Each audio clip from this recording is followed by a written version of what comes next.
يا أيها الذين آمنوا ليبلونكم الله بشيء من الصيد تناله أيديكم ورماحكم ليعلم الله من يخافه بالغيب فمن اعتدى بعد ذلك فله عذاب أليم.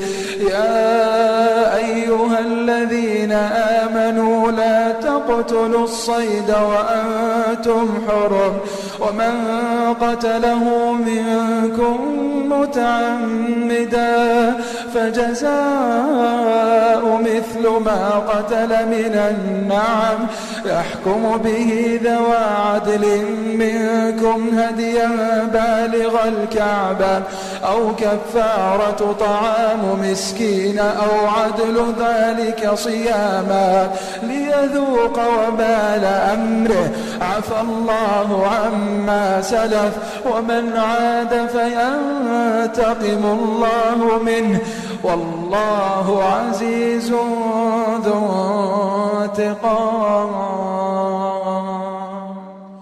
أحل لكم صيد البحر وطعامه متاعا لكم وللسيارة وحرم عليكم صيد البر ما دمتم حرما واتقوا الله الذي إليه تحشرون.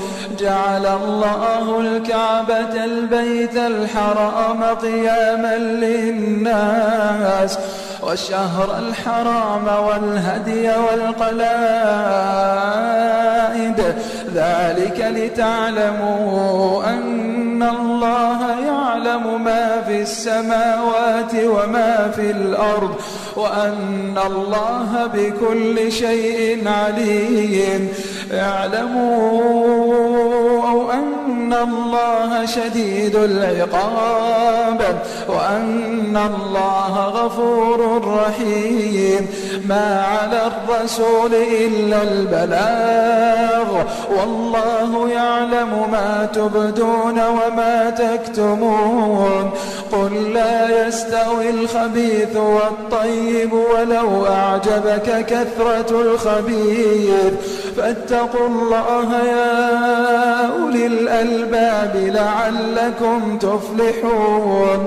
يا أيها الذين آمنوا لا تسألوا عن أشياء إن تبد لكم تسؤكم وإن تسألوا عنها حين ينزل القرآن تبد لكم عفى الله عنها والله غفور حليم.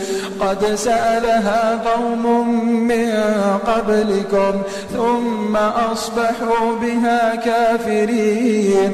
ما جعل الله من بحيرة ولا سائبة ولا وصيلة ولا حام ولكن الذين كفروا يفترون على الله الكذب وأكثرهم لا يعقلون.